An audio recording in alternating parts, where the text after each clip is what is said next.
Gravação iniciada. Olá, conselheiros. Então, retomamos aqui a sessão das 9 horas, né, do dia 15 de outubro, a nossa segunda parte. Continuamos com a mesma composição. Encerrados os processos em que havia pedido de preferência para sustentação oral, retomamos a ordem da pauta, que é o primeiro do dia de hoje, item 21. Recorrente é Home and Has Química Limitada, e a relatoria da conselheira Giovana, quem passa a palavra. Bom dia, vamos lá. Vou pedir para vocês irem acompanharem direto no voto, folha 4. O recurso é tempestivo e atende aos demais requisitos de admissibilidade, e, portanto, dele conheço. Trata de auto de infração lavrado em decorrência de relatório de auditoria interna de pagamentos informados na DCTF, através do qual foram constituídos débitos a título de imposto de renda retido na fonte, com o período de apuração compreendido entre primeiro e segundo trimestre de 97, acrescido de juros de mora e multa de ofício. O anexo 3 é do auto-infração, bem como a título de juros de mora e multa de ofício isoladas, que foi o anexo 4 do auto. Então, na verdade, isso aqui é aquele auto de infração eletrônico, referente normalmente a exercício no calendário 97, 98, que a DCTF não constituía confissão de dívida, e aí, quando eles não conseguiam verificar a extinção do débito, eles faziam auto de infração eletrônico.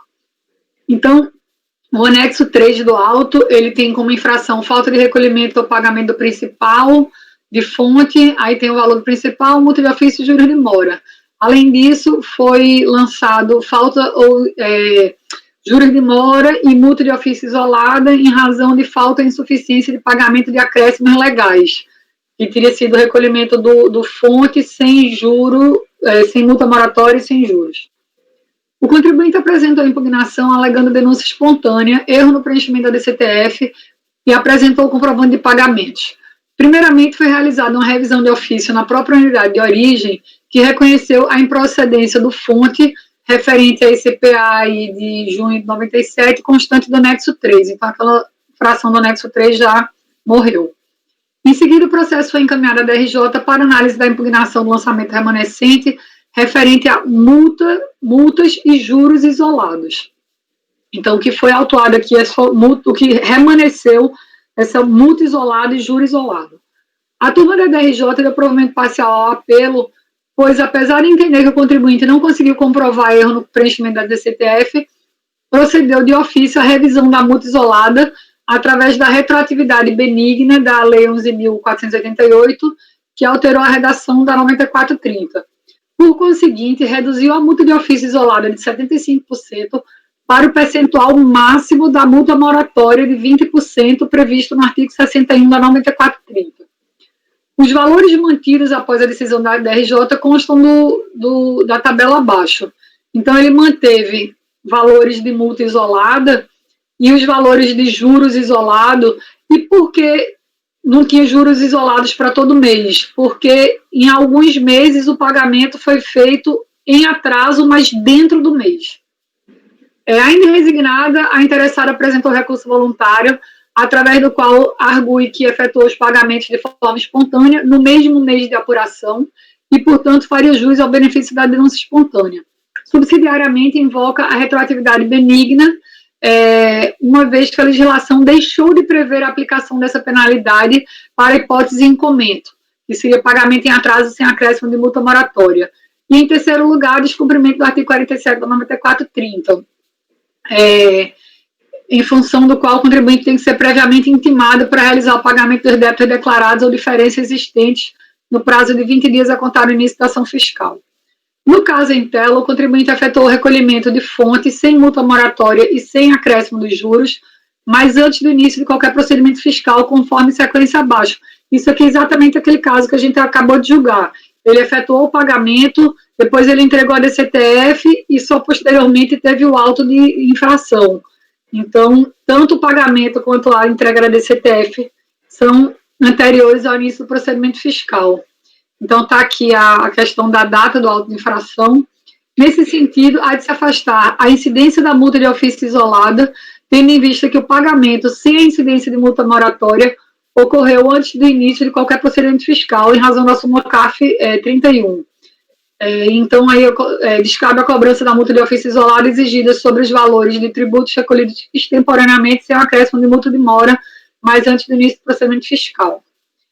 Primeiramente, cumpre destacar que os pagamentos ocorreram em atraso, mas dentro do mês de apuração, com exceção dos períodos referentes ao quarto decênio de janeiro, fevereiro e abril, cujos pagamentos foram efetuados no início do mês seguinte. Ou seja, com exceção desses 3 pagamentos, em todos os demais não incidiria juros moratórios, porque o pagamento se deu dentro do mês de vencimento. Reconhece o benefício da denúncia espontânea para os meses em que não houve incidência de juros moratórios, pagamento em atraso dentro do mês de vencimento, tendo em vista que o contribuinte apresentou a DCTF e efetuou o pagamento antes de qualquer início do procedimento fiscal, e o pagamento ocorreu antes da apresentação da DCTF. Isso porque a responsabilidade é excluída pela denúncia espontânea, acompanhada do pagamento do tributo e dos juros devidos. Entretanto, quando o pagamento é realizado dentro do mesmo mês do vencimento, não há incidência de juros. Então, reconhecia aí a denúncia espontânea para aqueles meses. No que se refere à exigência da denúncia acompanhada do pagamento, entendo que o pagamento pode ser anterior à apresentação da DCTF, mas não o contrário. Há de se ressaltar que, nessa situação, o pagamento antes da apresentação da DCTF e ambos antes do procedimento fiscal, não há qualquer prejuízo ao erário. Enfim, foi o que a gente discutiu aqui, eu vou adiantar. Para os períodos de apuração aí de janeiro, fevereiro e abril, não haveria que se falar em denúncia espontânea, uma vez que o pagamento do tributo foi realizado no mês seguinte ao do vencimento sem a incidência dos juros, ou seja, a denúncia espontânea seria o principal, mais os juros, né? Entretanto, em relação a esses períodos, há de se aplicar a súmula CARF 74, que determinou a aplicação retroativa do artigo 14 da 11.488, que revogou a multa de ofício isolada por falta de acréscimo de multa de mora ao pagamento de tributo em atraso. Ou seja, um seria afastado por questão da denúncia espontânea e o restante por aplicação da súmula 474. Isso posto, voto por afastar a multa isolada para todos os períodos da apuração. No que se refere ao lançamento de juros isolados, tem-se que o sujeito passivo deixou de incluir os juros apenas para os meses abaixo. São esses aqui que eu coloquei. Nesse sentido, para estes períodos, voto por manter o juro de mora no percentual de 1%, porque foi no início do mês seguinte, né? Nos termos do parágrafo 3º, artigo 61 da 9430.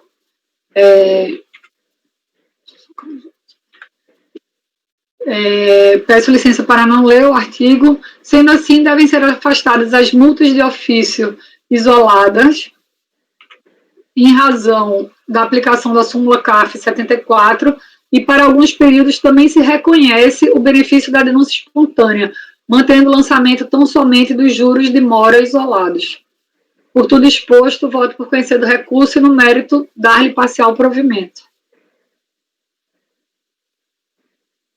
Deu para entender aí? Na verdade, poderia morrer tudo pela aplicação da súmula CARF 74, mas para alguns períodos houve, de fato, o benefício da denúncia espontânea, porque o pagamento do fonte foi feito dentro do mesmo mês, então não teria juros. Deixa eu fazer uma pergunta, talvez o Heitor também possa, todos podem, mas o Heitor talvez também tenha já se deparado com isso. Vamos lá, né? Quando existia aquela previsão no caput do artigo lá 44 da 9.430 de fazer o lançamento da multa isolada, quando o contribuinte recolhia em atraso sem a multa de mora. Lembram, né? Tem isso aí, foi revogado esse dispositivo, tem até súmula, que é o que a Giovana colocou no voto. Mas me lembro que essa discussão se deu em razão de uma discussão também entre a Receita, essa alteração na lei, uma discussão entre a Receita e a Procuradoria da Fazenda, em que a Receita entendia ser cabível esse lançamento isolado, a imputação era linear, e a Procuradoria entendia que a imputação deveria ser proporcional. E por isso que ela falava que não cabia a multa isolada, porque quando o contribuinte recolhesse em atraso, sem multa, sem juros, deveria decompor o valor que ele recolheu entre principal, multa e juros. E aí o lançamento que eu fazia, na verdade, ao invés de eu lançar multa isolada, juros isolados, era eu lançar um pedacinho de principal, um pedacinho de multa, um pedacinho de juros. Entendeu? Vamos supor, ele devia R$100 de principal. Ele deveria ter recolhido mais multa de 10 e juros de 111, mas ele recolheu só os 100.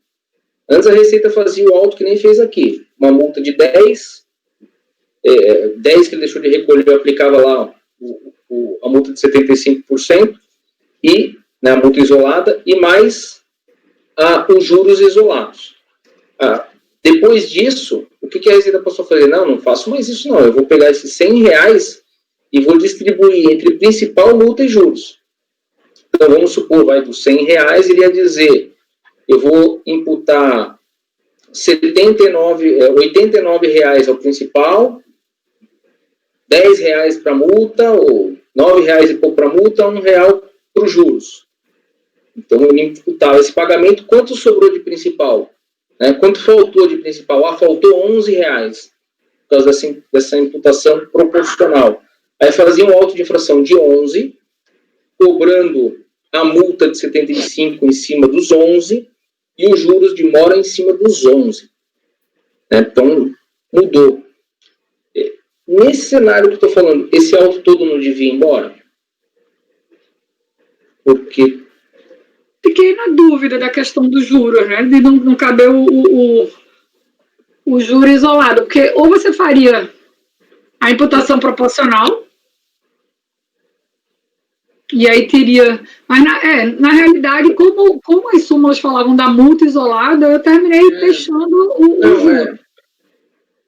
A multa a gente nem tem dúvida, né? Mas a minha pergunta é se esse lançamento aqui não deveria ter sido feito com imputação proporcional. Entendi. De fato, ele não foi feito na época. O que a DRJ tentou fazer na decisão dela foi fazer o proporcional e ainda se manteve a multa cheia de 20%. Se você for ver pelas datas, nenhuma multa de mora daria 20%, porque o vencimento era assim, no final do mês ele pagou com 3 dias de atraso, 4 dias de atraso, entendeu? Então, assim... Ali tem um problema, primeiro que eles estavam sempre espontâneos, é isso, né? Na verdade, então... espontâneo se você considerar o recolhimento em atraso, sem a multa de mora, com juros, quase todos, menos aqueles 3 períodos, esse residual aqui, que não seria denúncia espontânea porque ele recolheu em atraso, mas como o atraso virava o mês, daria 1% no mês seguinte. Aí, nesse caso, não caberia a multa, os juros isolados. Ele deveria fazer imputação entre principal e juros, ia faltar 80 centavos de principal, lançar 80 centavos de principal com juros isolados em cima do... Entendi. Eu acho que o critério todo do lançamento, por não ter feito a imputação proporcional... Cai os juros. Não, então eu posso. Eu achei esse voto foi um voto que eu, inclusive, eu tinha alterado de acordo com outro processo que a gente julgou, que, na verdade, eu ia fazer o que a DRJ fez, que era a imputação proporcional, e depois que da súmula CAF 74, eu disse, não, vai cair tudo. Então, eu posso rever o meu voto e dizer que não caberia o juro isolado, a não ser que tivesse sido feito a imputação proporcional. Porque nesse caso, nem faria mais o lançamento de juros isolados, né? Faria, quando você faz imputação proporcional, você sempre vai calcular o imposto, multa e juros, se ele não tiver espontâneo, né? O imposto e juros, se ele tiver espontâneo, né? E não tiver recolhido os juros.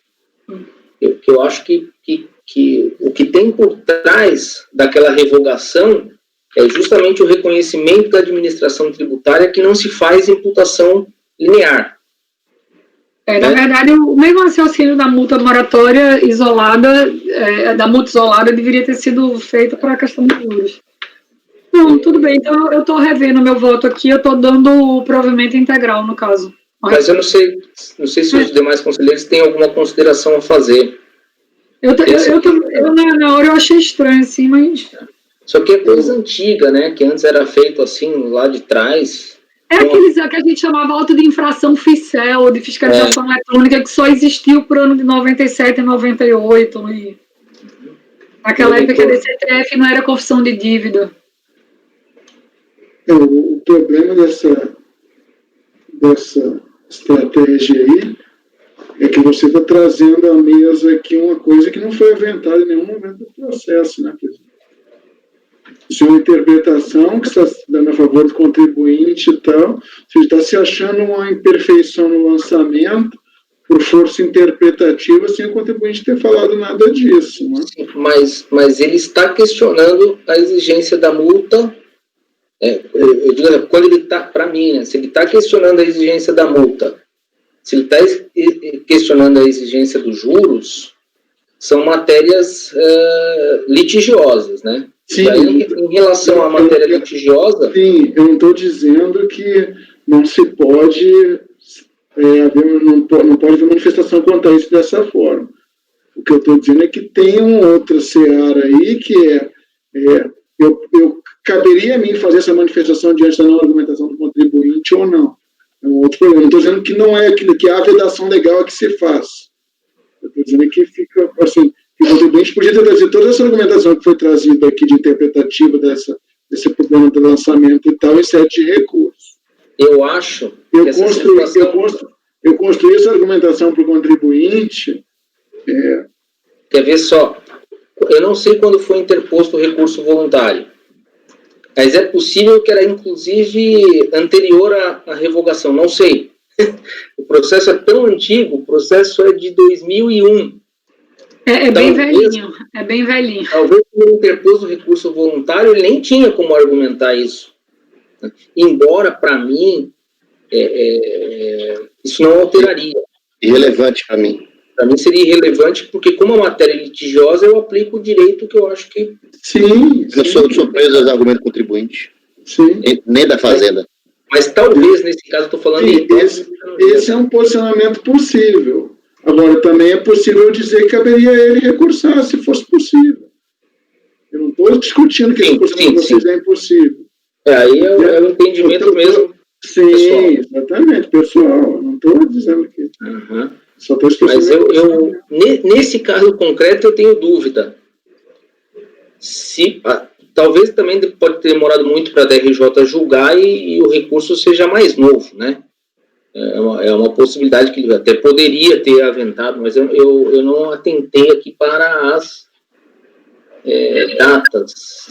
Porque o que está se propondo aqui, essa tese é a seguinte: eu dar essa retroatividade a uma abrangência tal, que em qualquer auto que eu tenha juros isolados, eu entendo que na súmula está abarcado derrubar os juros isolados. Isso é o que está sendo defendido aqui por essa tese alternativa. Então... Uma coisa é eu aplicar a retroatividade e dizer, tá bem, multa isolada não existe e tal.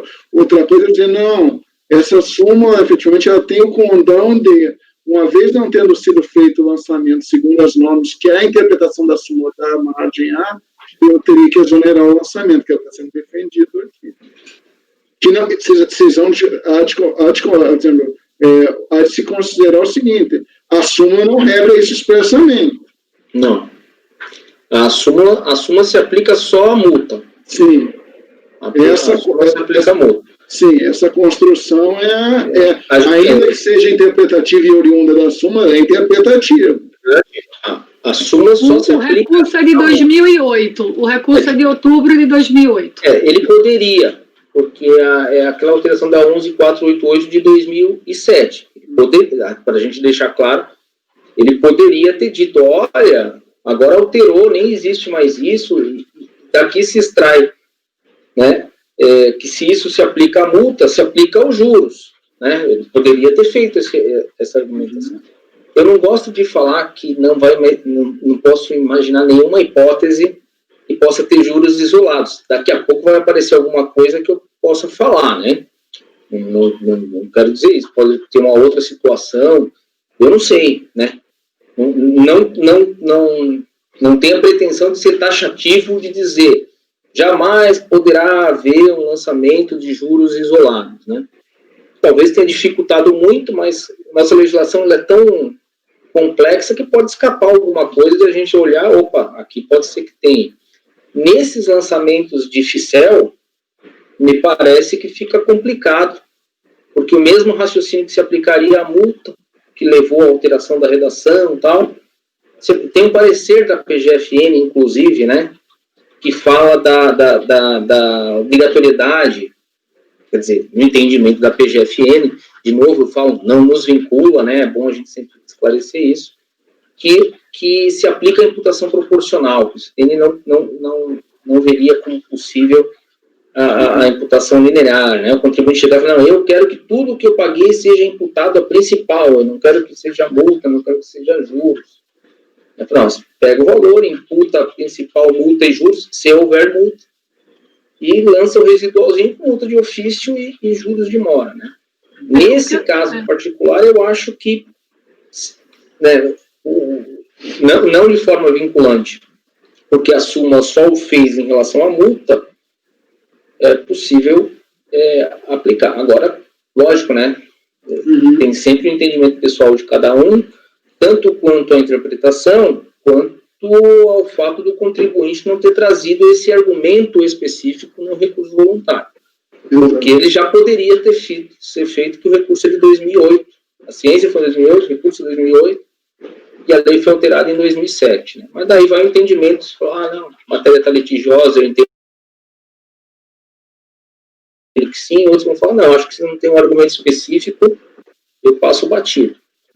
Olha só, eu pensei muito nesse processo, inclusive foi um voto que eu reformulei em razão do julgamento que a gente teve no mês passado, no processo do conselheiro Rogério, e eu fiquei incomodada de deixar os juros isolados, sozinhos, sem o principal. Então, assim, eu realmente, independente, eu olhei aqui novamente o recurso voluntário, ele não ataca diretamente a questão dos juros, mas a própria DRJ, ela faz uma decisão que ela faz a imputação proporcional, faz uma imputação proporcional, e apesar de fazer a imputação proporcional, ela substitui aquela multa, a multa de ofício isolada pela multa de mora no valor integral, que da forma como a DRJ fez, inclusive não deveria ser integral de 20%, deveria ser proporcional ao número de dias, mas a própria DRJ já fez uma imputação proporcional.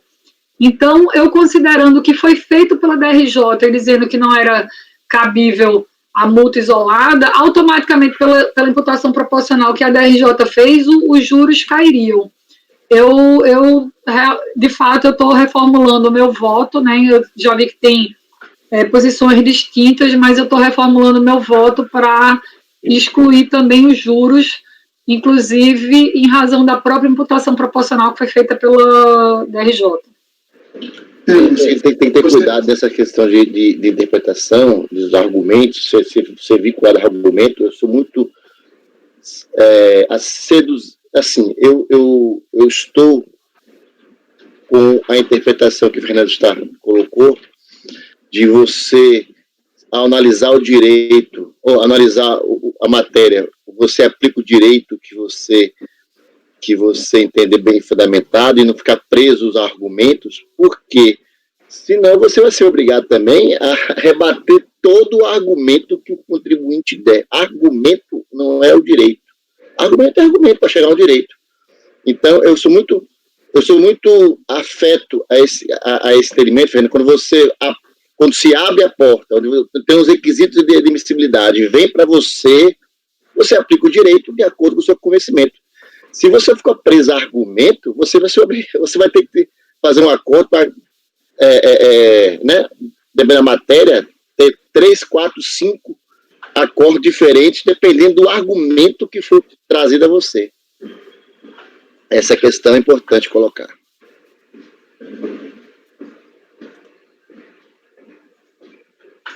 Eu passei para vocês agora ali, esse parecer PGFN CAT número 74 de 2012. A ementa dele é imputação de pagamento. Artigo 163 do CTN. Pagamento do crédito tributário após o seu vencimento, sem que o contribuinte inclua o valor da multa de mora, né? A imputação proporcional à alteração do artigo 44, né? Promovida pela Lei 488. Deixa eu ver aqui a conclusão dele. Deixa eu ver.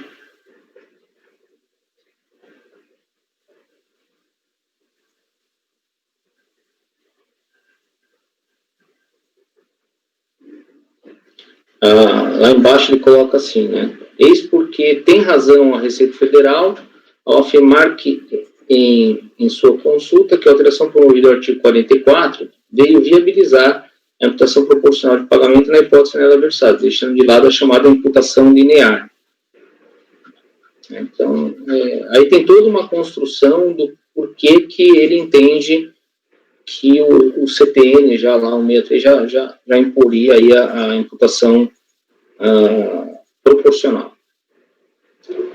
E foi a partir de então aí que, inclusive, a Receita deve ter alterado essas questões, né? Se for fazer uma questão de lançamento com imputação proporcional. Né? Mas eu encaminhei ali para vocês, por curiosidade, né? Para quem quiser escorrer ou estudar sobre o tema. Eu vou cancelar, eu vou colocar como fundamento que o lançamento deveria ter sido feito considerando a imputação proporcional desses pagamentos e que essa alteração agora não seria mais possível porque implicaria um novo lançamento. Muda totalmente o critério, né? A gente alteraria totalmente o critério do lançamento aí, né? Tanto é que ele nem lançou o principal, né? Ele lançou só multa. O que tinha do principal lá no anexo 3 foi revisto de ofício na própria unidade de origem. A gente sabe que esses autos de infração eletrônica de 97 e 98, mais de 90% dele caiu. Era uma forma assim, de garantir o que estava declarado em DCTF, mas assim, a maior parte deles realmente caiu. O que chega até aqui é absolutamente um resíduo do resíduo, né? O resto já foi, ou se chegar hoje, para na DRJ. Na verdade, deveria ter havido, né, uma revisão de ofício lá já desde o princípio, para a gente não ter que ter caminhado nesse contencioso todo, mas enfim. Nessa circunstância, daí dá provimento ao recurso, né? Dá provimento. Dá provimento, porque na verdade só tinha a multa moratória isolada e o juros, deveria ter sido feita a imputação proporcional e não tendo sido feita, a multa de qualquer forma cairia por pelas súmulas e pela denúncia espontânea, e entendendo que deveria ter sido feita a imputação proporcional, não cabe o lançamento dos juros de mora isolado. Tá certo. Pessoal, podemos então, vamos avançar, né? Começar a ganhar tempo aí. Conselheiro Dornelas, então a conselheira Giovana está negando provimento, dando provimento ao recurso. Acompanha? Obrigado. Conselheiro Heitor. Dou provimento parcial só quanto à multa. Só quanto à multa. Em razão daquele seu fundamento que o contribuinte não... E tem uns poréns aí do que foi levantado, que é o seguinte: a DRJ fez a imputação proporcional e não exonerou os juros. Isso é um sintoma de que essa interpretação aí não é tão assim de bate-pronto como está sendo defendido. E o outro é que, na verdade, não existia nem toda essa discussão desse parecer da imputação proporcional, ela nem existia quando o lançamento foi feito. Então, são coisas que, assim, eu estou eivando de ilegalidade de um lançamento que obedeceu aos critérios que eram, assim, vigentes na época.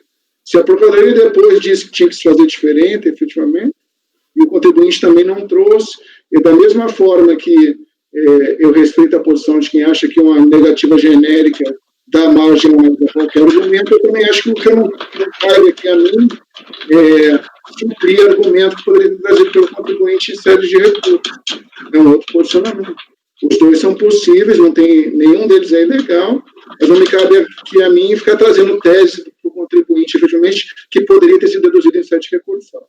Então, eu entendo assim, então, na verdade, eu dou provimento parcial só quanto à multa, presidente. Perfeito, conselheiro Heitor, registrado. Vamos lá, conselheiro Lucas. Eu acompanho a relatora, presidente. Conselheira Bianca. Acompanho a relatora, presidente. Eu também acompanho a relatora, então ficou item 21, por maioria de votos, dar provimento ao recurso voluntário, vencido o conselheiro Heitor, deu provimento parcial para cancelar tão somente a exigência de multa isolada, né? Multa de ofício isolada. Perfeito. Item 21 julgado, item 22 já julgamos, item 23 também da conselheira Giovana, Over Distribuidora, Importação e Exportação Limitada. Conselheira Giovana, com a palavra, por favor.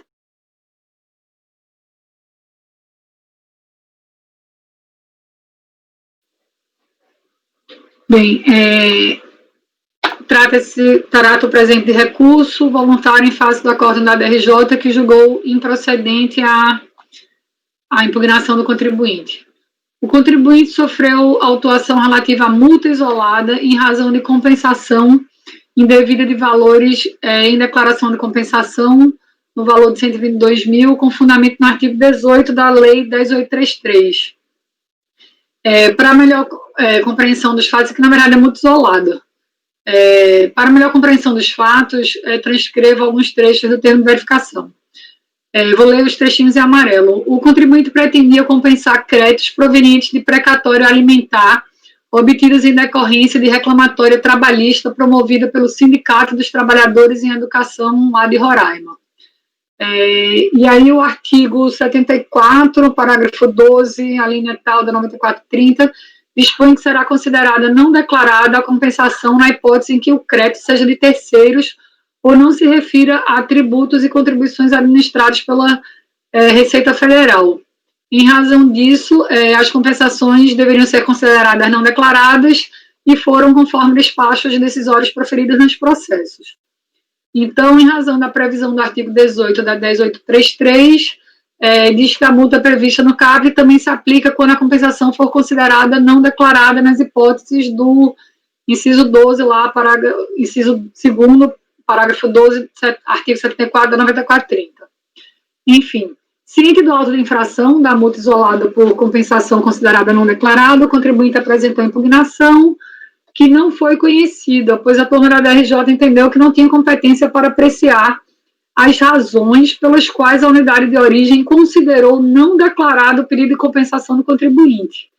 E aí tem aqui o acórdão que ela considera não conhecido. Em seguida, o sujeito passivo apresentou recurso voluntário, que deu provimento parcial para anular a decisão de primeira instância. E aí o processo voltou para a DRJ julgar o mérito. No mérito, a DRJ julgou a impugnação improcedente e manteve a multa isolada. Ciente da decisão, o recorrente e o contribuinte interpôs recurso voluntário, com as alegações que eu vou analisar aqui no voto. Então, o recurso é tempestivo e atende os demais requisitos de admissibilidade. Então, trata de autoinfração de multa isolada em razão de compensação considerada não declarada. E aí, ele apresenta a impugnação, ainda irresignado, interpôs recurso voluntário, arguindo, em síntese, que não caberia lançamento de ofício da multa isolada em face da denúncia espontânea, posto que os débitos foram confessados e parcelados antes da lavratura do auto. Argumenta que se o próprio tributo é a base de cálculo para a multa de ofício isolada, inexistindo o tributo pela denúncia espontânea e o parcelamento, não há de se falar em multa isolada de ofício. Em suma, ele disse o seguinte, que aquilo que ele tinha tentado compensar, ele parcelou. Então, era denúncia espontânea e não caberia multa de ofício isolada em razão dele ter confessado os débitos depois de ter pago ou parcelado. Então, eu estou dizendo que tal argumento não procede e, em suma, eu sinto que a aplicação da multa isolada por compensação não declarada é disposição expressa de lei, né? E aí cito todos aqueles artigos que a gente falou aqui, e inclusive o artigo 18 da 10.833, que eu peço licença aqui para não ler, e aqui eu concluo. Veja que o fato gerador da multa isolada por compensação não declarada não se confunde com a multa de ofício por falta de declaração de tributos, Por essa razão, nem a denúncia espontânea dos débitos, nem o seu parcelamento tem o condão de afastar a aplicação da multa de ofício isolada, a qual decorre de determinação expressa de lei nas hipóteses de apresentação de declaração de compensação considerada não declarada. E aí eu voto por negar provimento ao recurso. Perfeito. Essa multa isolada não teve alteração ao longo do tempo, né? O percentual, né? Acho que foi só aquela multa, não era da situação de não declarada, acho que era só da situação de não homologada, que era 75 e depois caiu para 50, né? Essa eu acho continuou 75 o tempo todo. Continuou, né? 75. Eu até olhei essa coisa porque tinha uma que era 50 e tal, que baixou o percentual, não. Essa era aquela isolada mesmo por compensação considerada não declarada, porque era... Deve ter sido, né? Na época era inclusive formulário, eu acho, de reclamar. Aí, enfim, deve ter sido. E não administrado pela Receita Federal. É crédito terceiro isso aí, né? É de terceiro e não administrado pela Receita Federal, reclamação trabalhista. Fernando, sei o nome, Fernando. Não sei. Então vamos lá. Dornelas acompanha. Heitor. Com a relatora, presidente. Lucas. Também acompanho, presidente. Bianca. Acompanho. Eu também acompanho a relatora. Então, item 23, né, recorrente Rover, por unanimidade de votos, negar provimento ao recurso voluntário. Bom, encerramos os processos da manhã, né? É isso, né? Agora, a portaria nos permite antecipar julgamentos. Vocês querem terminar de uma vez aquele item 6? Que ficou pendente? Podemos. Podemos? Tá, só deixa eu fazer uma anotação aqui rapidamente, para a gente ver. Então, a gente julgou primeiro o 22 e o 27, agora nós julgamos o 21 e 23, é isso? Isso, confere. Erramos, tá, só para eu manter aqui o controle.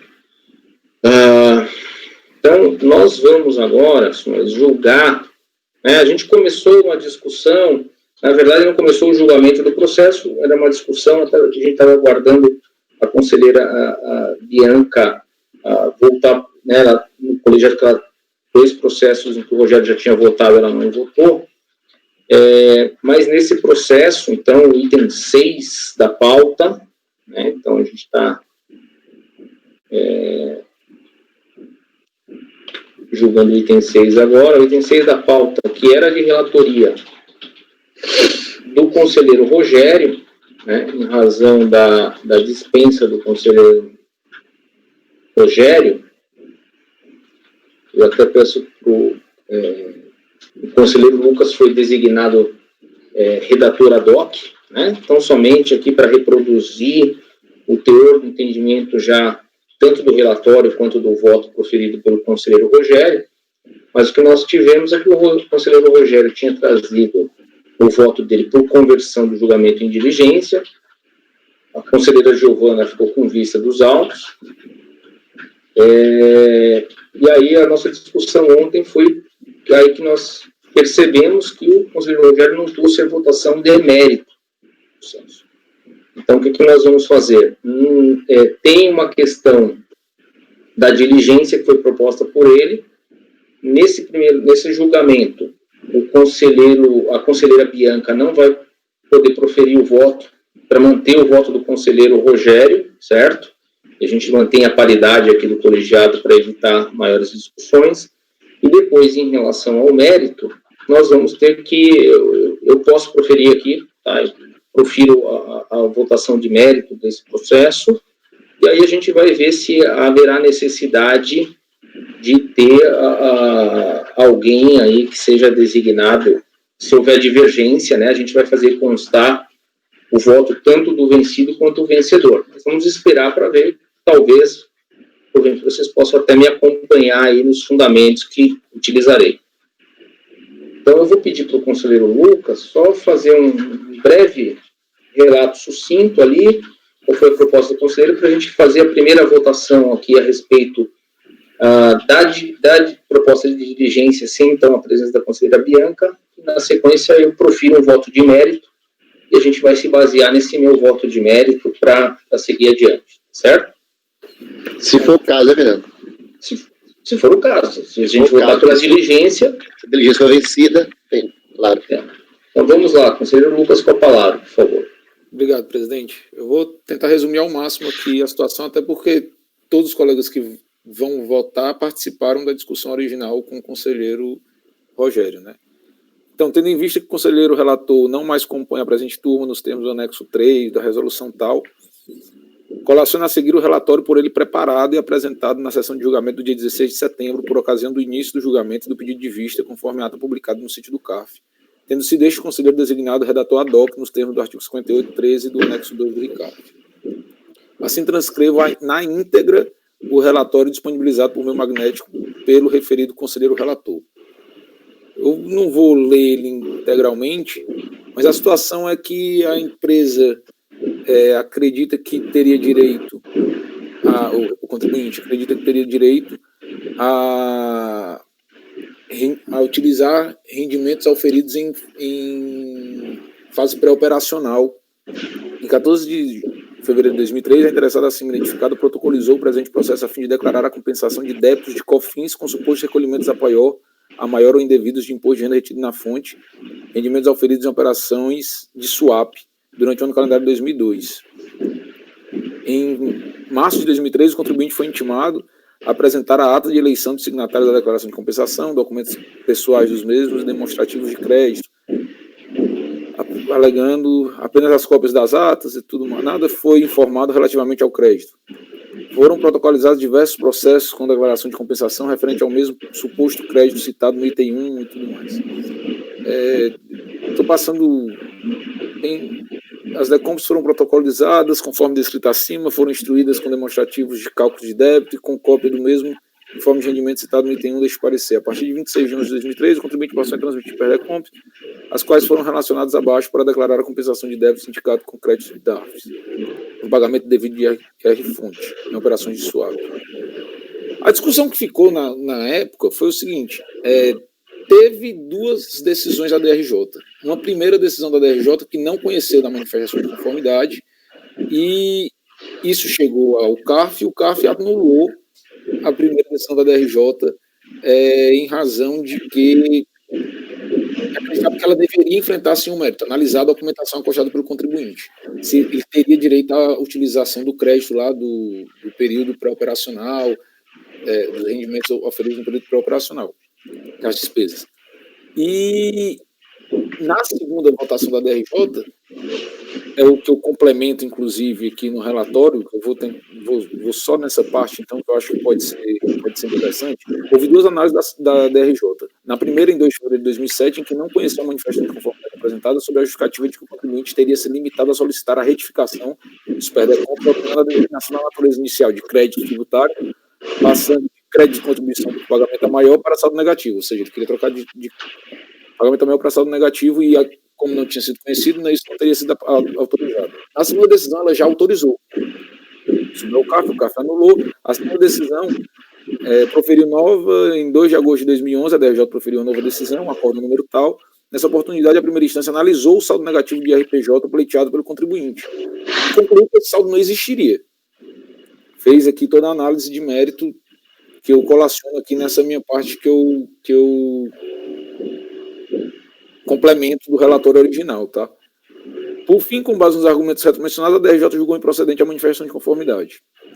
Inconformado, o contribuinte apresentou recurso voluntário, reprisando os argumentos outrora apresentados, em especial que a decisão recorrida teria extrapolado a matéria objeto de discussão, já que a lei se resumiria na possibilidade ou não de se retificar os pedidos de compensação para mudar de pagamento a maior para saldo negativo, e a questionada legitimidade do direito creditório da recorrente se pretendia única e exclusivamente a questão de erros cometidos no preenchimento dos decompos.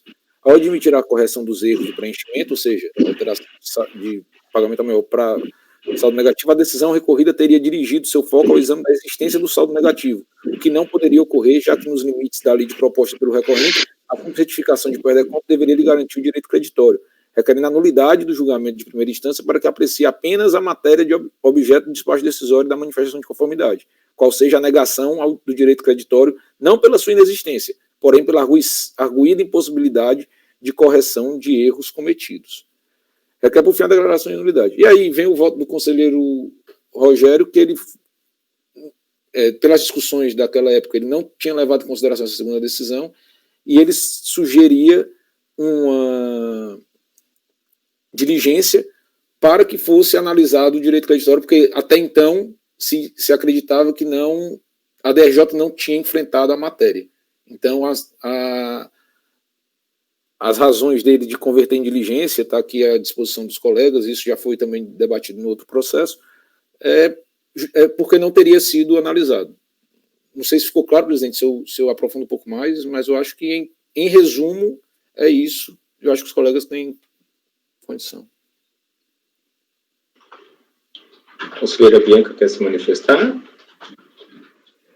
Obrigada, presidente. Eu vou pedir desculpas, porque eu comecei a acompanhar ontem, né, e parece que vocês já tinham avançado um pouquinho na discussão. Então, até essa questão da diligência eu acompanhei, né, eu tinha levado em consideração a primeira decisão da DRJ, e aí ele encaminharia para a diligência para checar se o direito creditório. Mas, na verdade, tinha uma segunda decisão que reconhecia essa possibilidade de alterar, né, a natureza do pedido do contribuinte, e aí agora o mérito especificamente é que, ou vocês vão primeiro votar em questão da diligência, é isso? Tá. Isso. Então, só para ver se eu estava acompanhando aqui certinho. Nós vamos fazer o seguinte, vamos votar a diligência, daí a conselheira Bianca não participa, aí na sequência eu vou proferir meu voto de mérito, já que o conselheiro relator não deixou o voto de mérito consignado, né?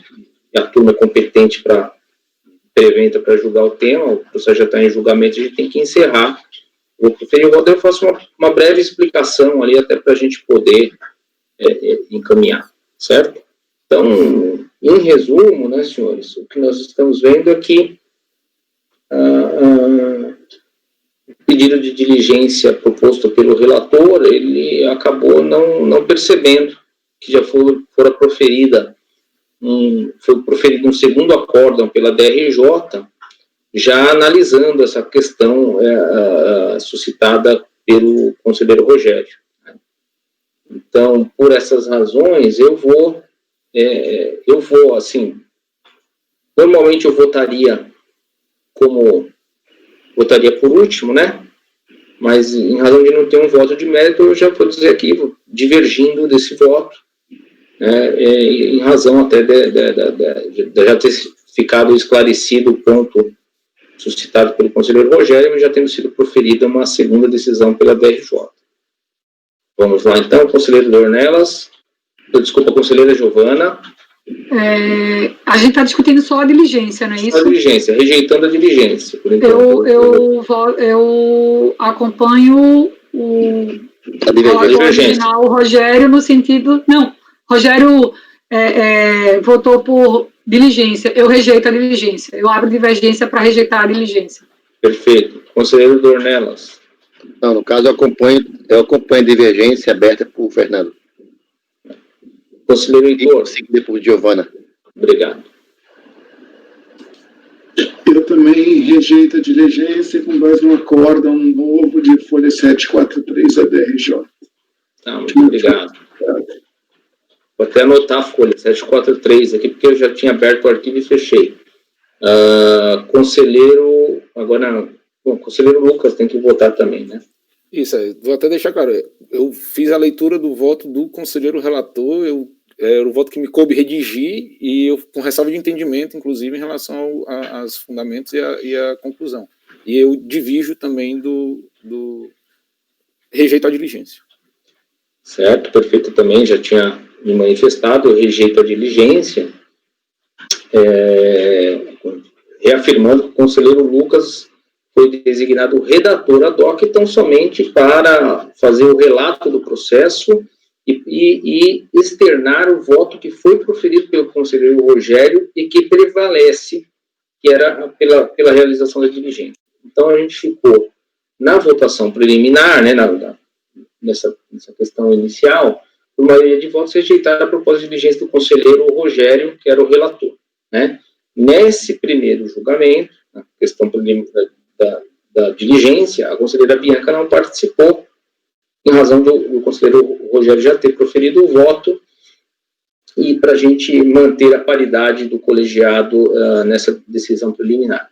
Bom, agora a gente tem que ir ao mérito desse julgamento, levando em consideração agora que, como não há mérito no voto deixado pelo relator, eu vou proferir um voto aqui, e nesse julgamento a conselheira Bianca participa para a gente manter a paridade do colegiado. Então, ela participou, viu o relatório, que é uma exigência, né, a gente ter o relatório. Esse processo, senhores, ele é um processo que tem chegado vários processos sobre o tema no âmbito do CARF, né. Ele diz da questão de formação de saldos negativos, ou da utilização do fonte, vamos dizer assim, pelo contribuinte que se encontra em fase pré-operacional e tem receitas financeiras. Isso já tem um posicionamento da Receita já de longa data, são soluções de consultas internas, inclusive a primeira foi proferida em 2008 pela Receita, e depois há soluções de consultas mais recentes, inclusive, do tratamento que se dá em relação a isso, né? Porque o contribuinte na fase pré-operacional, as despesas, né, que são gastas nessa fase, elas são ativadas, né? Na época era o tal do ativo diferido, para depois, no início das operações da empresa, ela pudesse deduzir aquelas despesas, né? Mas não há nenhum dispositivo muito claro em relação ao tratamento das receitas financeiras auferidas durante a fase pré-operacional. Nesse sentido, a Receita Federal tinha uma instrução normativa bastante antiga, ainda da época da correção monetária, né? E por isso ela foi revogada. Se a gente for buscar alguns precedentes, inclusive precedentes bem recentes da Câmara Superior, o entendimento que foi firmado ali é que o entendimento daquela instrução normativa continua válido, porque havia outros temas tratados ali que não só a correção monetária, né? E, na verdade, o que dizia lá e qual era o entendimento? Que o contribuinte que oferir receitas financeiras na fase pré-operacional, ele precisaria, então, o que ele poderia fazer? Deduzir das despesas financeiras no período, né? Esse valor sendo positivo, ele poderia ser confrontado com as despesas operacionais propriamente ditas, né? Despesas pré-operacionais propriamente ditas. Então, a receita financeira supera a despesa financeira, ele pega esse valor a maior e joga ali deduzindo das despesas operacionais. O que a Receita tratou claramente nessas hipóteses eram os casos em que esse plus de receita financeira maior que a despesa financeira, eles eram menores do que as despesas operacionais. Quer dizer, o contribuinte continuaria tendo, entre aspas, um prejuízo nesse período, tá?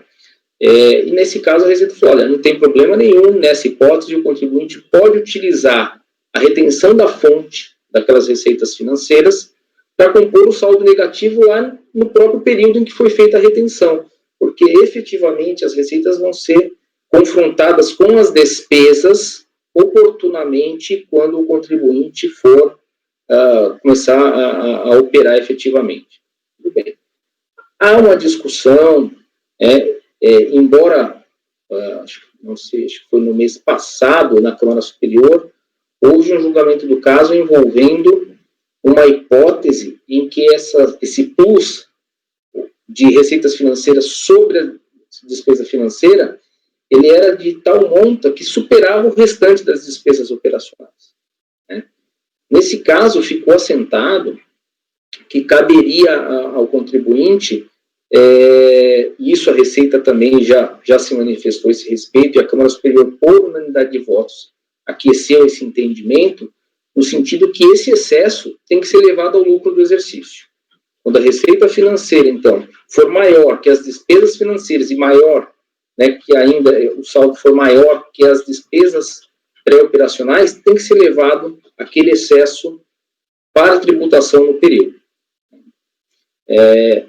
Tudo bem. Né? No nosso caso, qual é o problema? Já rejeitamos a preliminar, né, de diligência.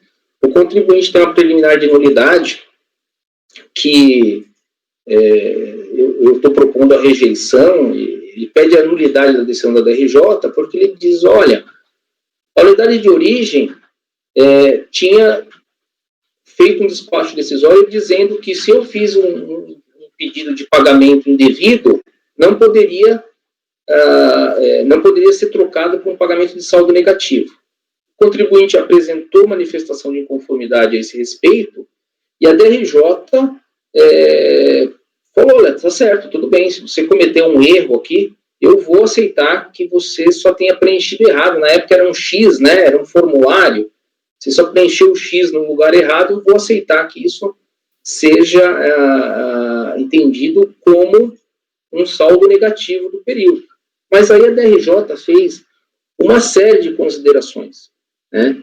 E o contribuinte alega o seguinte, a DRJ, quando ela entendeu, a partir do momento que ela entendeu que eu poderia ter sido feito como saldo negativo e não como pedido de pagamento indevido, a DRJ deveria ter deferido o meu crédito, ela não poderia ter avançado no tema. É este o pedido de nulidade do contribuinte. E a esse respeito eu estou rejeitando. Na verdade, era o argumento dele, ele trouxe elementos, entendia suficientes, e a DRJ falou, olha, não, tudo bem, eu vou avançar no mérito, então eu estou rejeitando a nulidade. Bom, o contribuinte tem um pedido de perícia, tá? Ele apresenta quesitos extremamente genéricos, então ele pede lá perícia, até que data perdurou a fase pré-operacional da empresa, as receitas financeiras aferidas são passíveis de registro no ativo diferido, em contraposição às despesas ativadas, quais os valores das despesas financeiras e demais despesas ativadas, e finalmente qual o montante apurado de saldo negativo de RPJ, né? Eu estou rejeitando o pedido de perícia, porque esses pedidos, na verdade, são provas bem fáceis de fazer, que, na verdade, é simplesmente o mérito pedido, e que há inúmeros julgamentos realizados no âmbito do CARF, nenhum deles precisou, pelo que eu vi, não identifiquei nenhum precedente que tenha precisado de perícia. Bastava tão somente o contribuinte alcançar provas, né, e a perícia não se presta a fazer prova do contribuinte, poderia ter feito uma manifestação de inconformidade e mais, poderia ter feito até no recurso voluntário em contraposição aos argumentos de mérito da DRJ que eu vou adiantar aqui para vocês. Estou rejeitando o pedido de perícia. Em relação ao mérito, vejam só, olha o que a DRJ colocou. Primeiro ponto, e que para mim é o suficiente para negar provimento. Não há comprovação de que a interessada se encontrar em fase pré-operacional. Então, e realmente, e mesmo a DRJ tendo feito essa afirmação de que não aprova, o contribuinte em sede de recurso voluntário não trouxe nada para contrapor essa afirmação da DRJ. Isso, para mim, por si só, já era suficiente para negar no mérito o pedido do contribuinte, né?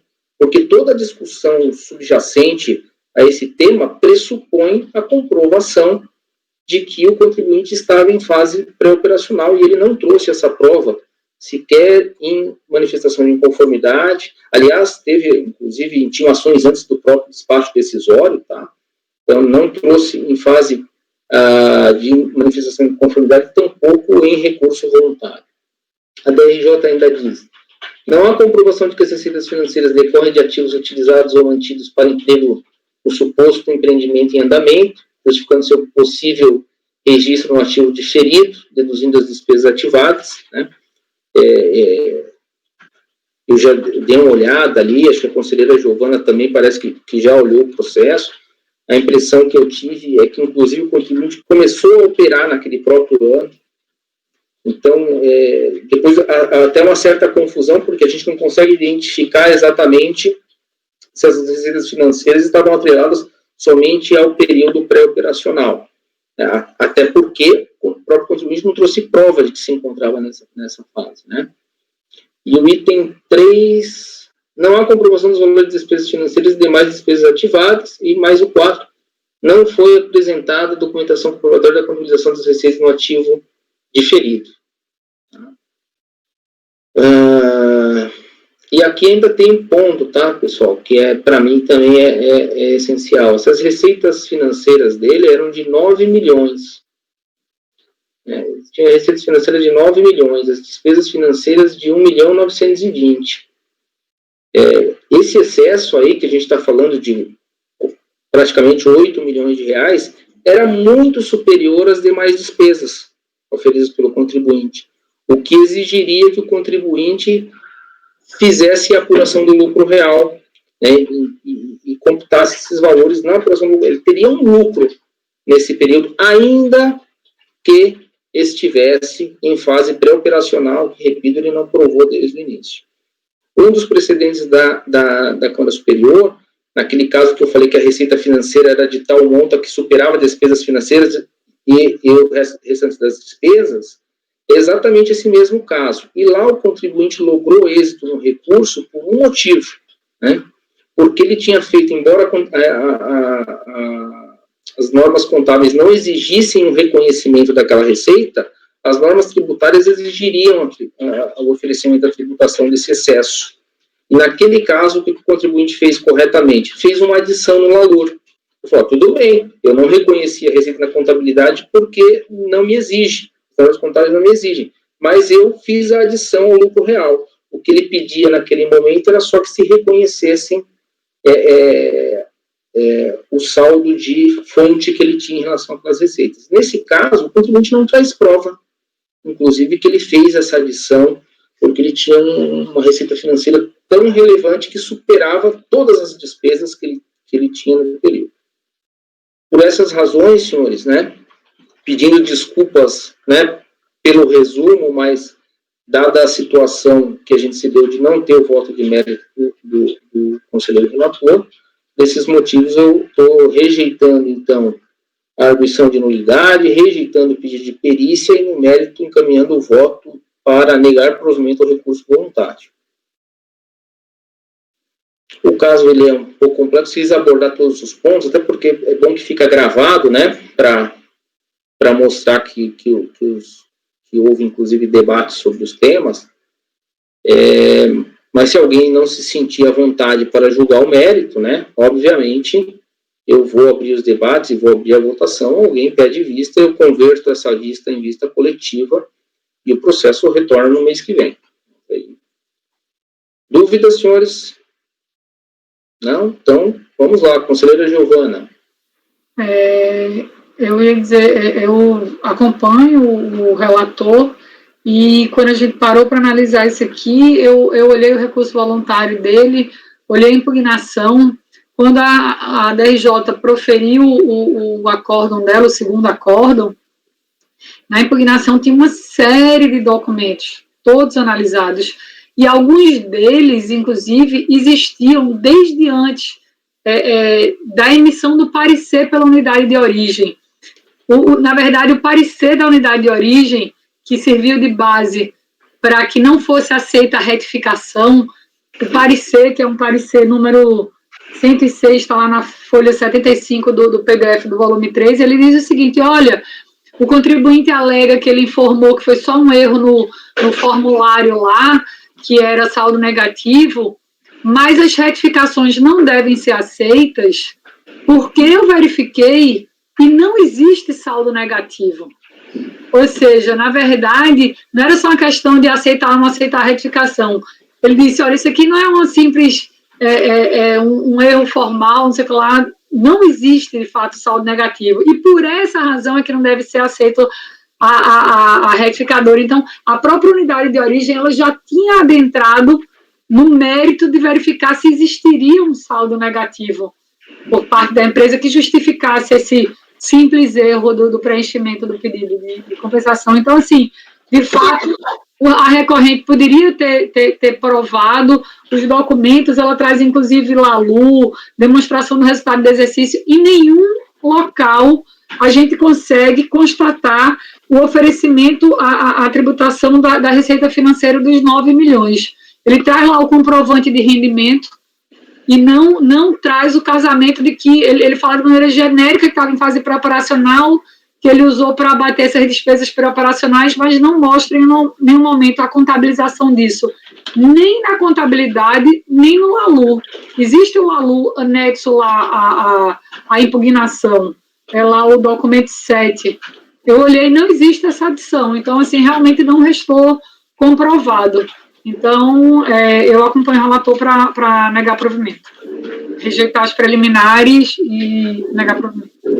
Obrigado, conselheira Giovana. Vamos lá, então, conselheiro Dornelas. Só retificando, não é o relator, né? Você está acompanhando o voto do conselheiro Fernando, não é isso? Do conselheiro Fernando. Vale. Isso, acompanho o voto, porque, na verdade, o relator original, o Rogério, ele não chegou a proferir o voto, eu estou acompanhando o voto do conselheiro Fernando. Isso, a discussão realmente é falta de prova que estava na condição de pré-operacional, etc. O contribuinte não trouxe essa prova, né? Eu acompanho o conselheiro Fernando. Obrigado. Conselheiro Heitor. Eu também acompanho, presidente. Outra coisa que eu acho que é importante, assim, independentemente de haver esse excesso em relação à soma de despesa financeira com pré-operacional, eu acho que a lógica da norma, efetivamente, seria que ele também devesse trazer aqui, em sede de prova, que isso lá, quando ele ficou operacional, foi objeto de tributação. Isso também não tem, efetivamente.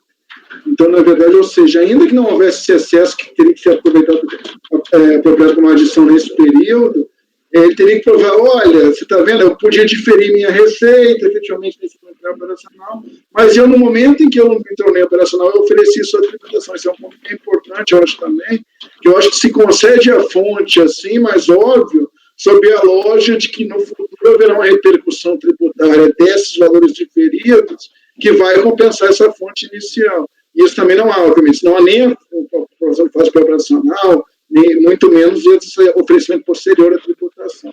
Só um adendo que eu faço, que às vezes pode vir um outro caso aqui, em que tem a despesa maior que a receita, efetivamente, e tal. Então, eu acho importante também eu ver se lá, quando deixou de ser diferido, efetivamente, esse valor efetivamente foi oferecido ou não.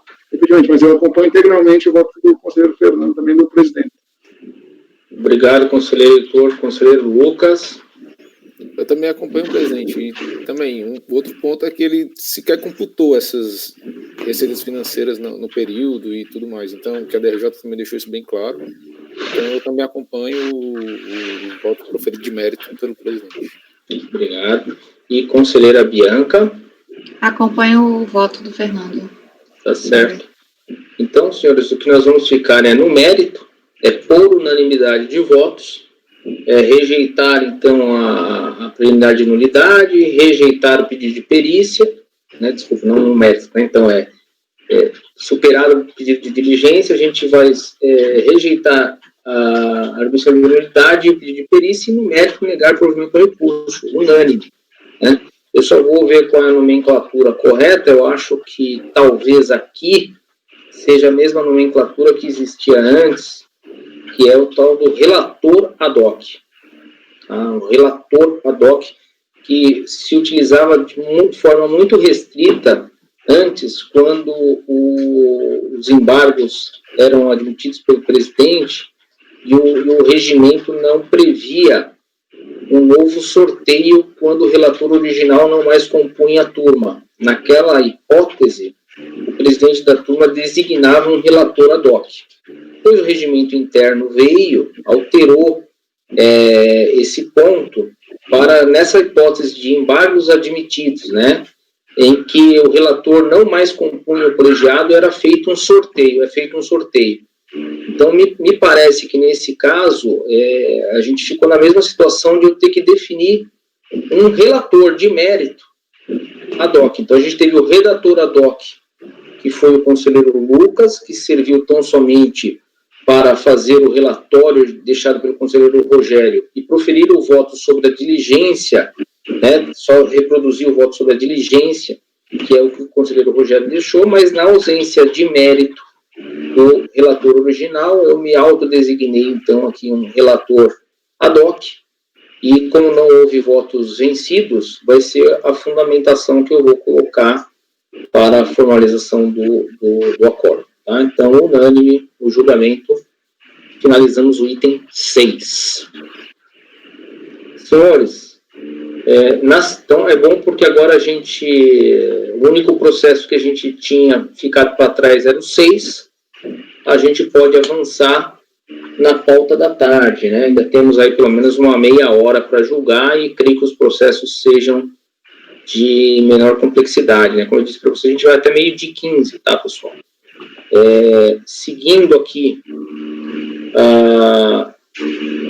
a ordem da pauta, a gente pode ir para os processos da tarde, e aí eu vou pedir a colaboração dos relatores para me dizerem o que é fácil aqui, né? Então, presidente, eu tenho um grupo aí de 5 processos, eu acho, na realidade, que são decompos da mesma empresa, tem alguma semelhança entre eles, mas por que talvez não vale a pena fazer agora? Porque os recursos foram diferentes. Então, na verdade, em um eu vou ter arguição de nulidade, em outro eu não vou ter.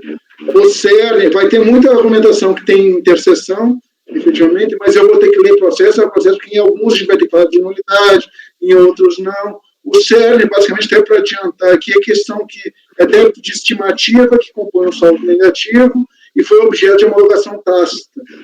Aí, se eu poderia entrar nessa questão de estar homologado, você podia analisar o direito creditório ou não do saldo negativo, que é o que está em julgamento em si. Mas é por isso que eu estou dizendo, eu vou ter que ler um a um, porque, assim, teve por exemplo, só para vocês terem uma ideia, teve um recurso, basicamente a mesma coisa, um recurso tinha 20 páginas, outro tinha 60. Porque em alguns ele foi adendando coisas efetivamente, então eu vou ter que em alguns enfrentar a nulidade, em outros não, então não vai ter como fazer em conjunto, dizer é igual. Acho que até 2 são iguais, mas tem uns 3 que são diferentes, então talvez não valha a pena fazer agora em 30 minutos todo possível. Acho que é melhor a gente deixar isso para o início da tarde, e aí a gente faz uma sentada só para não ficar quebrado, né? Uhum. Eu tenho, Fernando, o 34... Deixa eu fazer a proposta. Ontem, acho que a conselheira Bianca tinha falado do 33. Então, a gente podia fazer... Podemos fazer 33. A Bianca comentou que era fácil 33, a Giovana tinha comentado e acho que ia reforçar agora o 34, né? E aí, vocês já vão olhando os próximos aí. O meu 36 também é fácil. Tá ótimo. Fica na ordem de Bianca, né? 33, a gente vai para os outros fáceis, 34, 35, 36. Perfeito. Então, vamos iniciar o julgamento do item 33. Bom? Tá ok, obrigada, presidente. Deixa eu só fazer, só para falar o nome do recorrente. Recorrente é AIR Contabilidade Limitada. Relatora, então, conselheira Bianca, a quem eu passo a palavra. Tá ok. É um caso de exclusão de simples, relativamente simples, o processo também, em que houve desenquadramento da condição de simples nacional por conta de que o contribuinte apresentaria débito com exigibilidade não suspensa, né? Esses débitos são referentes a 6 multas por atraso na entrega de DECOM. Em decisão de primeira instância, a recorrente foi notificada, de acordo com a decisão de primeira instância, a recorrente teria sido notificada desse ADE de exclusão no dia 3/10. Eu colacionei aqui no início do meu voto, em que eu faço um resumo dos fatos, a cópia desse AR. Em sede de recurso voluntário, a recorrente alega que essa notificação foi recebida por uma pessoa estranha à sociedade. Essa pessoa, Débora, parece que é Débora Long, enfim, pela assinatura, não integraria nem o quadro de empregados ou sócios, e então ela não reconheceria essa assinatura. E ela fala, olha, a empresa alega que ela só teve ciência desses débitos em aberto por conta de um termo de intimação que foi recebido em fevereiro de 2015, bem depois, então, alguns meses depois da notificação da exclusão via R, e que ela teria efetuado os pagamentos naquele prazo de 30 dias que ela normalmente teria. A decisão de primeira instância julgou que o prazo para regularização seria de 30 dias da ciência do ato declaratório, e então ela indeferiu essa primeira defesa. O meu voto segue em linha com a decisão de primeira instância, de que, em análise da documentação acostada aos autos, realmente há um AR que foi recebido pela empresa no dia 3/10, e aí eu estou aplicando aqui a súmula CARF 9, que fala que é válida a ciência da notificação realizada no domicílio fiscal, e aí eu conferi direitinho o endereço, está correto, confirmada com a assinatura do recebedor, ainda que ele não seja representante legal, que foi mais ou menos a linha de defesa da contribuinte. Então, infelizmente, apesar dela ter pago os débitos, né, em 30 dias do termo de intimação, ela não conseguiu fazer isso no prazo que a legislação estabelece, que seria de 30 dias da ciência do ADE. Então, eu estou votando por negar provimento ao recurso voluntário. Obrigado, conselheira Bianca. Bem claro aí seu relato, seu voto. Senhores, podemos ir para o julgamento? Vamos lá? Conselheira Giovana. Eu acompanho a relatora. Conselheiro Dornelas. Acompanho a relatora. Conselheiro Heitor. Com a relatora, presidente. Conselheiro Lucas. Acompanho a relatora. Eu também acompanho a relatora. Então, item 33, processo julgado, unanimidade de votos negar provimento ao recurso voluntário. Vamos ao próximo item da pauta, né? Também uma antecipação. O item 34, o recorrente é César Ferreira Advogados e a relatora é a conselheira Giovana, a quem peço a gentileza de iniciar o relato. Trata o presente processo de indeferimento de adesão do contribuinte ao regime do Simples Nacional em razão da existência de um débito de COFINS sem exigibilidade suspensa. Então, o termo de indeferimento traz como fundamento a existência desse débito, que está aí uma telazinha dele, é um débito de COFINS. Na manifestação de conformidade, o contribuinte alegou que havia realizado um depósito judicial em relação ao débito nos autos do mandado de segurança que está indicado e que comprovou tal fato perante a Receita e a Procuradoria. A turma da DRJ julgou a manifestação de inconformidade improcedente por entender que não houve o depósito do montante integral, uma vez que o depósito de 19.580 era inferior ao valor que estava inscrito em dívida ativa, que era de 23 mil. No recurso voluntário, o sujeito passivo alega que efetuou o depósito judicial em seu montante integral, tendo em vista que o depósito foi realizado no dia do vencimento do débito, no seu valor original, e que o mesmo foi inscrito em dívida de forma indevida, e o montante maior indicado na decisão de piso corresponde ao valor original acrescido de juros e multas, inclusive aquele encargo legal lá da Procuradoria. De fato, assiste razão à recorrente. Conforme se depreende da tela de consulta da dívida, o débito original da COFINS, que impediu a adesão do Simples Nacional, é no valor de 19.580, conforme folha tal. E aí eu mostro a tela do valor original do débito que está inscrito na Procuradoria. O resto você vai vendo que é acréscimos e encargo.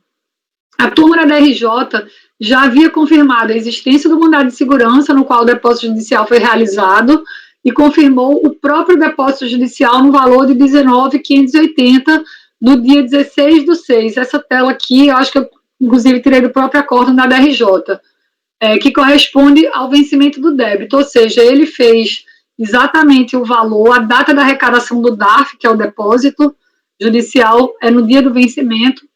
A recorrente ainda coleciona a tela da sua DCTF, está lá com o valor original do débito, né? Inclusive ele informa a suspensão do débito em razão de liminar em mandado de segurança.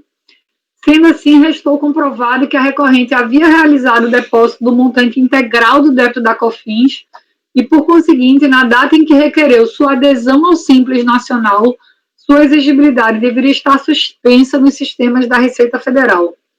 Isto posto, há de ser reformada a decisão ACOL para deferir o pedido de adesão do contribuinte ao Simples a partir do ano calendário 2015. Ele faz um pedido também para que a gente revise a inscrição indevida na dívida ativa, né? O pedido de cancelamento da inscrição em dívida ativa foge ao escopo deste processo e à competência deste órgão. A revisão de débitos inscritos indevidamente em dívida possui rito próprio com perenidade de origem. Pelo exposto, voto por conhecer do recurso e, no mérito, dar-lhe provimento. É como voto. Obrigado, conselheira Giovana. Senhores, alguma dúvida? Aquele seu voto no sentido de dar provimento e retornar ao ano de 2015 é exatamente os efeitos. Era de 2015 mesmo, né? A adesão era em 2015. Então tá certo. Senhores, alguma dúvida? Podemos ir para a votação. Vamos lá? Conselheiro Dornelas. Voto com a relatora. Obrigado. Conselheiro Heitor. Então, voto com a relatora, presidente. Obrigado. O que me impressionou é o fato da BRJ não ter aberto essa tela aqui para ver que era 19 mil, né? Isso é. Né? Acontece. Porque, na verdade, dizer que era diferente da dívida ativa e tal, mas se você abrisse os 19 mil que nem ela fez, era só abrir, efetivamente. Né? Porque a gente tem acesso ao PGFN lá na DRJ, isso que eu quis dizer, entendeu, presidente? Aí eu vi que o principal era 19 mil, efetivamente, e inevitável isso dizer que era inferior. Bom, mas tudo bem. Eu com a relatora, presidente. Obrigado. Conselheiro Lucas. Também acompanho a relatora. Conselheira Bianca. Acompanho a relatora. Eu também acompanho a relatora. Então, nós temos que o item 34 da pauta, unanimidade de votos, dar provimento ao recurso voluntário. Conselheira Giovana, 35 é tranquilo ou prefere passar para Tranquilo. Não, tranquilo, vamos fazer logo. Então, vamos lá.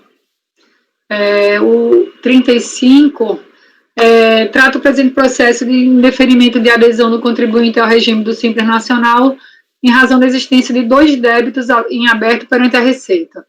O termo de indeferimento pelo Simples traz como fundamento a existência desse débito sem exigibilidade suspensa, listado abaixo. Então, são 2 débitos do Simples Nacional, lá de outubro e setembro de 2014. Na sua manifestação, o contribuinte informa que seu indeferimento deveu-se a uma pendência com a Prefeitura do município de Ribeirão Alves e que trouxe um parecer do fisco municipal e acrescenta que se encontrava em dia com o seu parcelamento. Na verdade, esses 2 débitos em aberto ali são os débitos do parcelamento. Ele disse, olha, o problema não foi isso não, estava em dia. O problema foi o fisco municipal e eu apresentei um parecer. A turma da RJ julgou a manifestação de conformidade improcedente, tendo em vista a existência de débitos em aberto perante a Receita, os quais foram parcelados em abril de 2015, após o prazo legal para regularização dos débitos. Em seu recurso voluntário, o sujeito passivo reitera que a única razão para sua exclusão foi pendência com o fisco municipal e anexou o parecer.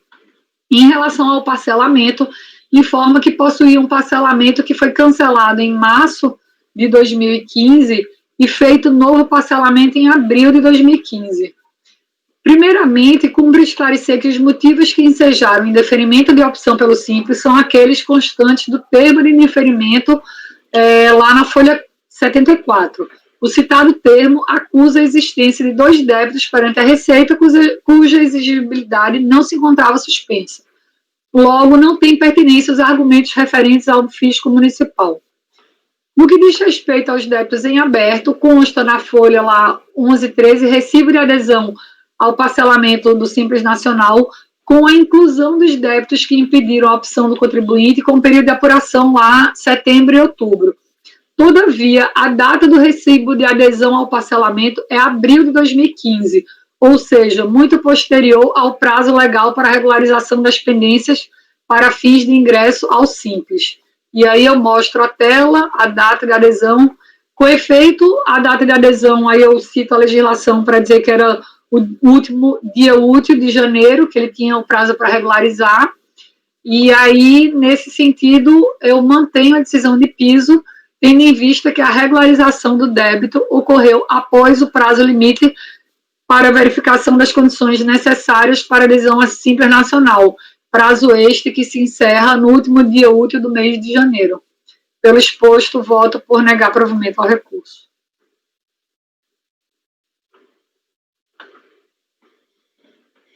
Perfeito, conselheira Giovana. Então, senhores, a conselheira Giovana... Passou um minutinho, fechou aqui. No item 35 da pauta, está votando por negar provimento ao recurso voluntário. Alguma dúvida, não? Não? Então vamos lá, conselheiro Dornelas. Com a relatora. Conselheiro Heitor. Com a relatora, presidente. Obrigado. Conselheiro Lucas. Acompanha a relatora. Conselheira Bianca. Acompanha a relatora. Eu também acompanho a relatora, então ficamos no item 35 da pauta, por unanimidade de votos, negar provimento ao recurso voluntário. Senhor Lucas, 36, tranquilo? Tranquilo. Então vamos lá, está com a palavra. Recorrente é Autolins Mecânica Especializada Limitada. Conselheiro Lucas, por favor. Obrigado, presidente. Trata o presente processo de exclusão do Simples mediante ato declaratório da DRF, com base no artigo 17.5 da Lei Complementar 123, com efeitos a partir de 1º de janeiro de 2015, pelo motivo de possuir débitos com a Fazenda Pública Federal com exigibilidade não suspensa. Certificado da exclusão, o contribuinte apresentou impugnação, alegando em síntese que a exclusão se baseou em débitos não previdenciários da Receita Federal e na PGFN, que estariam regularizados. Menciona o acórdão tal da DRJ, que deferiu o pedido de opção ao Simples, solicitou o cancelamento das DCTFs de janeiro e dezembro de 2013, onde constam os débitos causadores da exclusão, haja vista tratar-se de documentação estranha à empresa optante pelo Simples Nacional, do qual faz parte desde janeiro. Requerer a revisão dos débitos inscritos em dívida ativa e em andamento na PGFN. Os débitos que estão causando a exclusão da empresa não seriam devidos, já que no período em que estão sendo cobrados já estava incluída no Simples. A DRJ, ao tratar da questão, julgou improcedente a impugnação por entender que as folhas tais foi anexada informação que bem extendida os objetos. Ela entendeu que o débito permanecia. Resignado, o contribuinte apresentou recurso voluntário, se insurgindo exclusivamente contra os débitos não previdenciários em cobrança na PGFN, alegando que, após a devida retificação, ele traz aqui, eu até colaciono a parte do recurso, e aqui ele fala, o débito de valor de R$1.000 do período de apuração de dezembro de 2012 do CSLL foi pago em junho de 2014 no valor de R$1.400, com o código errado, onde recebemos em 2015 um despacho solicitando a devida retificação, visto que já estava inscrita em dívida ativa, informação esta que não sabíamos até então, e fizemos a retificação conforme comprovante anexo. E aí ele continua, após a devida retificação, ficou ainda um saldo de R$182 em aberto, sendo parcelado no CISPA em 10 de 2015, segue também o recibo do parcelamento. Em relação à inscrição da PGFN, da mesma forma, após a retificação, ele confirma que restou um saldo de R$270 em aberto, sendo pago posteriormente.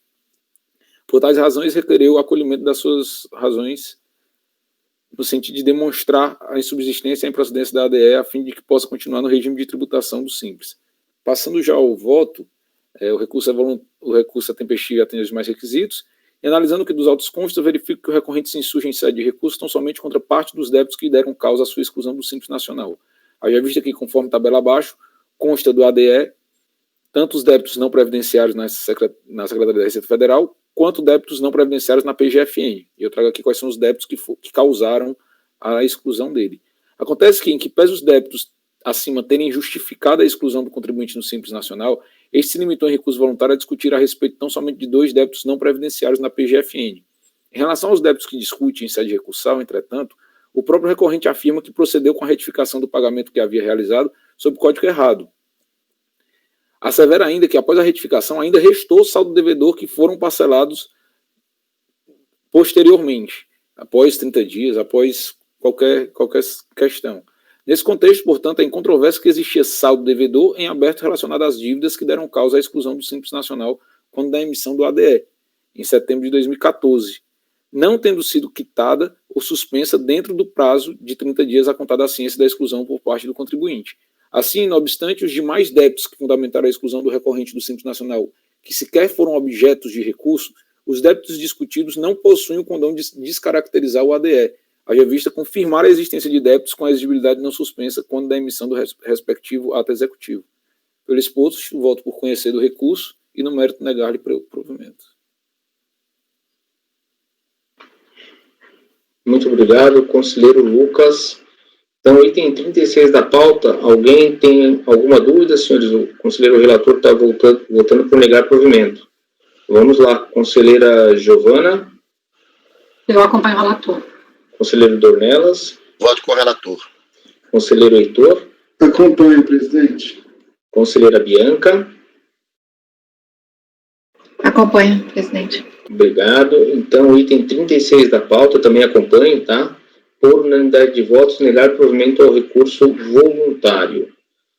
O item 37 de pauta, cuja recorrente é Imperatriz Submetais Limitada, foi retirado de pauta a pedido do contribuinte, tá? Temos o item 38, conselheira Giovana, é tranquila para a gente fazer agora? Tranquilo, podemos fazer. Recorrente a CVS Pizzeria Limitada Microempresa. Conselheira Giovana, relatora, com a palavra, por favor. Da admissibilidade.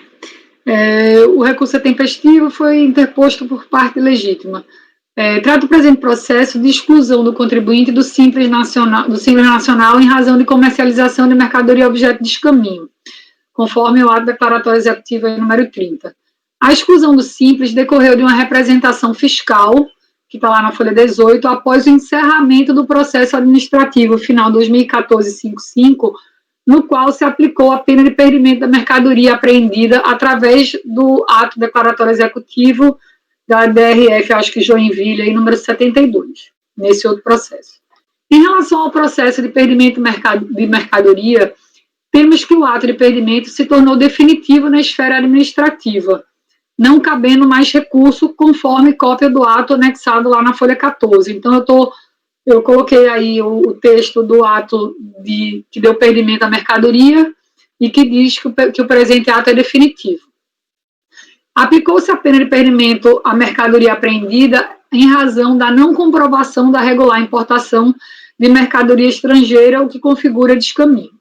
O contribuinte chamado a se defender naquele processo de perdimento manteve-se silente, sendo decretada a revelia e tornado o ato definitivo. Sendo assim, não cabe mais recurso administrativo do ato que decretou o perdimento da mercadoria, motivo pelo qual não conheço do presente recurso no que se refere à pena de perdimento de mercadoria autuada no processo 2014-55. Isso porque, no recurso voluntário, ele procura discutir e mostrar a regular importação da mercadoria apreendida. Então, eu não estou conhecendo do recurso em relação a essa parte. Na parte conhecida, a recorrente defende a não exclusão da empresa CVS do cartaz, visto que houve a comprovação, a nota fiscal, de aquisição dentro das normas do produto. Destaque-se que, não sendo mais possível discutir a aplicação da pena de perdimento e a regular importação da mercadoria, há de se manter a exclusão da recorrente do regime especial de tributação do Simples Nacional, uma vez que, através do ato declaratório executivo número 72 de 2014, restou configurada comercialização de mercadoria objeto de descaminho, infração prevista no inciso 7º lá do artigo 29 da Lei Complementar 123. Pelo exposto, eu voto por conhecer parcialmente do recurso voluntário e na parte conhecida por negar-lhe provimento. O recurso, assim, esse caso aqui, inclusive, a apreensão da mercadoria foi uma garrafa de vinho Angélica Zapata, a importação. A DRJ, ela, inclusive, ele traz as notas, a DRJ ainda tenta olhar a nota para ver se rever, que eu acho que ela não devia nem ter entrado no mérito lá, e depois diz que realmente não restou comprovada a regular importação, diz que não era, que não deveria analisar a questão do perdimento e mantém a exclusão. Eu nem entrei na seara, porque eu acho que a partir do momento que a pena de perdimento está ali como ato definitivo em outro processo, não cabe a análise, ainda que seja uma garrafa de vinho. E aí eu não conheço de parte do recurso, na parte conhecida, né, provavelmente. Ainda que o vinho seja muito bom, né, o perdimento foi realizado, então não tem muito que fazer. E a pena cada. Senhores, alguma dúvida? O conselheiro está conhecendo em parte do recurso, não está conhecendo nessa questão do mérito do perdimento, e na parte conhecida está negando provimento ao recurso voluntário, item 38. Vamos lá, conselheiro Dornelas. Voto com a relatora. Obrigado. Conselheiro Heitor. Com a relatora, presidente. Obrigado. Conselheiro Lucas. Acompanha a relatora. Obrigado. E conselheira Bianca?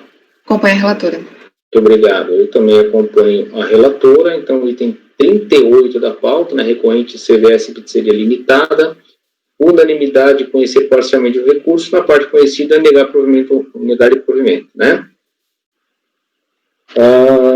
Conselheiro Lucas, podemos fazer o 39?